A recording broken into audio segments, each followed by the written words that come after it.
الحمد لله الذي أنزل على عبده الكتاب ولم يجعل له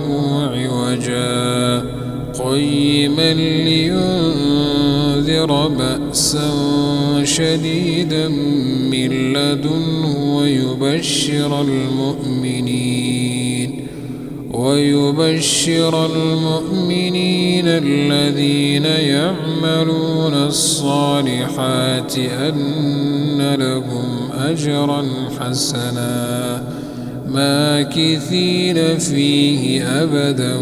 وينذر الذين قالوا اتخذ الله ولدا ما لهم به من علم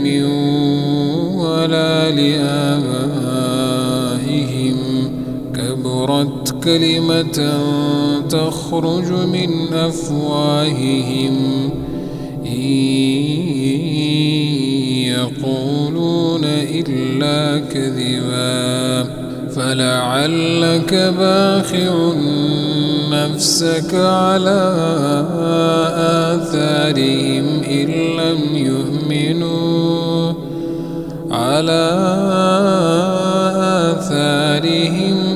لم يؤمنوا بهذا الحديث أسفا إنا جعلنا ما على الأرض زينة لها لنبلوهم أيهم أحسن عملا وإنا لجاعلون ما عليها صعيدا جرزا أم حسبت أن أصحاب الكهف والرقيم كانوا من آياتنا عجبا إذ أوى الفتية إلى الكهف فقالوا ربنا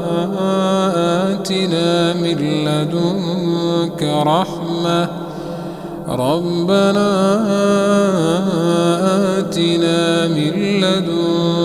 رحمة وهيئ لنا من أمرنا رشدا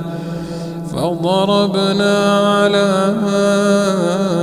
آذانهم في الكهف سنين عددا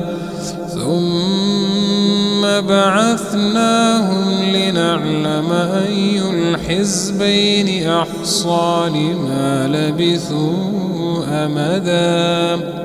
نحن نقص عليك نبأهم بالحق إنهم فتية آمنوا بربهم وزدناهم هدى وربطنا على قلوبهم إذ قاموا فقالوا ربنا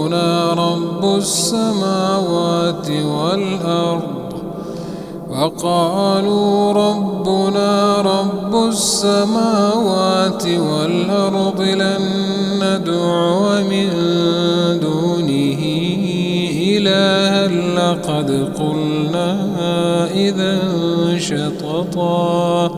هؤلاء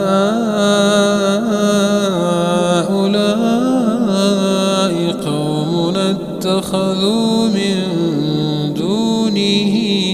آلهة لولا يأتون عليهم بسلطان بين فمن أظلم ممن افترى على الله كذبا وإذ اعتزلتموهم وما يعبدون إلا الله فأووا إلى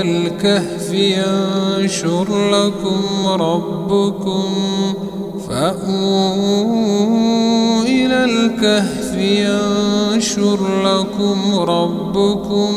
من رحمته ويهيئ لكم من أمركم مرفقا وترى الشمس إذا طلعت تزاور عن كهفهم ذات اليمين وإذا غربت تقرضهم ذات الشمال وهم في فجوة منه ذلك من آيات الله من يهد الله فهو المهتد ومن يضلل فلن